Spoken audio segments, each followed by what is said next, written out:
আমাৰ অসমৰ ল'ৰা ছোৱালী বা অসমৰ যুৱক যুৱতী বেছিভাগেই বৰ্তমান বহিৰাগত কোম্পানীৰ তলত কিন্তু শোষণ হোৱা দেখিবলৈ পোৱা গৈছে বা শোষিত হৈছে বুলি ক'লেও ভুল কোৱা নহ'ব। কাৰণ শ্ৰমিক আইনৰ কথা যদি ক'বলৈ যাওঁ, এজন শ্ৰমিকে দিনটোত 8 ঘণ্টা তেওঁলোকে কৰ্তব্য সম্পাদন কৰিব পাৰে। যদিও 12 ঘণ্টা কোনো কোম্পানীয়ে তেওঁলোকক কাম কৰিবলৈ দিয়ে, তেতিয়া অভাৰটাইমৰ সেই 4 ঘণ্টা অভাৰটাইমৰ পইচা দিব লাগিব। কিন্তু বৰ্তমান সময়ত আমি দেখিবলৈ কি পাইছো, 8 ঘণ্টাৰ বিপৰীতে 12 ঘণ্টা 13 ঘণ্টাকৈ আমাৰ যুৱক যুৱতীসকলক কোনো এটা ব্যৱস্থাপনাত বা কোম্পানীত কাম কৰোৱা দেখিবলৈ পোৱা গৈছে।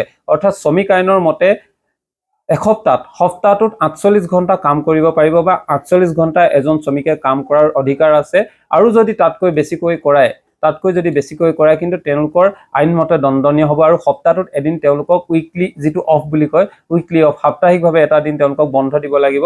আৰু ৰেষ্টৰ কাৰণ শ্ৰমিকৰ ক্ষেত্ৰতো ৰেষ্টৰ প্ৰয়োজন আছে, শ্ৰমিকক ৰেষ্ট দিব লাগিব, যিটো কিন্তু বৰ্তমান সময়ত দেখিবলৈ পোৱা নাযায়। বৰ্তমান সময়ত এনেকুৱা হৈছে, শ্ৰমিকসকলক বা আমাৰ অসমৰ যুৱক যুৱতীসকলক এনেধৰণে ব্যৱহাৰ কৰা হৈছে, কোনো শ্বপিং মলেই হওক বা ব্যৱসায়িক প্ৰতিষ্ঠানেই হওক, য'ত শ্ৰমিক আইন কিন্তু ফ'ল' কৰা দেখিবলৈ পোৱা নাই। বহু মালিক হওক, বহু কোম্পানীয়ে তেওঁলোকে এই শ্ৰমিক আইন ফ'ল' কৰা দেখিবলৈ পোৱা নাই। যদিও কামত বেছিকৈ লগাইছে, কিন্তু তেওঁলোকক খুব কম পইচাত কামত ব্যৱহাৰ কৰা দেখিবলৈ পোৱা গৈছে। আৰু য'ত শ্ৰমিক আইনৰ যিখিনি ৰুল ৰেগুলেশ্যন তেওঁলোকে ফ'ল' কৰিব লাগে, যিখিনি নীতি নিয়ম তেওঁলোকে ফ'ল' কৰিব লাগে, এইবোৰ ফ'ল' কৰা দেখিবলৈ পোৱা নাই। এজন শ্ৰমিকে প্ৰতিদিনে, যদিও সপ্তাহটোত তেওঁলোকে 48 ঘণ্টা ডিউটি কৰিব লাগে আৰু প্ৰতিদিনে 8 ঘণ্টাকৈ, যদিও প্ৰতিদিনে 8 ঘণ্টাৰ বিপৰীতে 12 ঘণ্টা কৰে, তেনেহ'লে সৰ্বমুঠ সপ্তাহটোত 48 ঘণ্টাই তেওঁলোকে কৰ্তব্য সম্পাদন কৰাৰ অধিকাৰ আছে। তাতকৈ যদি বেছি কৰায়, তেনেহ'লে সেই প্ৰতিষ্ঠানৰ ওপৰত আপোনালোকে আইনগত ব্যৱস্থা গ্ৰহণ কৰিব পাৰে। এই ক্ষেত্ৰত শ্ৰমিকসকলেও কিন্তু সজাগ হ'ব লাগে বা এইখিনি কথা নীতি নিয়মৰ বিষয়ে তেওঁলোকে জানিব লাগে।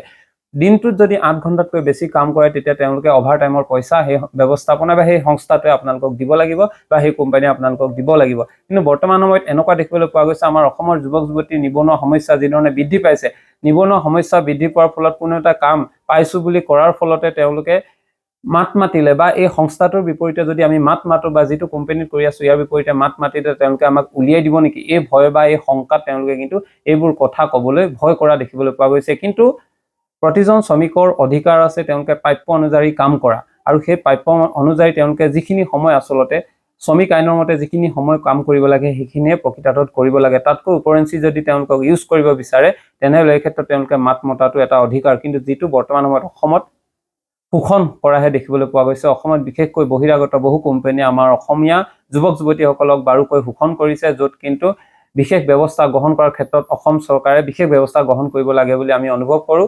কাৰণ প্ৰতিজন যুৱক যুৱতীৰেই বা প্ৰতিজন শ্ৰমিকৰে কাম কৰা এটা নিৰ্দিষ্ট সময়সীমা আছে, এইটো সকলোৱে জানে। তাৰ উপৰঞ্চি যদি তেওঁলোকক কম মূল্যত ইমানকৈ খটুৱা হয়, অভাৰটাইমো দিয়া নহয়, তেনেহ'লে এই ব্যৱস্থা আচলতে কি, এইটো এটা ডাঙৰ প্ৰশ্নবোধক। সেয়েহে এই ক্ষেত্ৰত শ্ৰমিকসকলেও মাত মতাৰ অধিকাৰ আছে আৰু মাত মাতিব লাগে। যি কোম্পানীয়ে নহওক বা যি ব্যৱস্থাপনাই নহওক, যি সংস্থাই নহওক, এই সময়ে যদি আপোনালোকক খটুৱাব বিচাৰিছে, তেনেহ'লে এই ক্ষেত্ৰত আপোনালোকে বলিষ্ঠভাৱে মাত মাতক।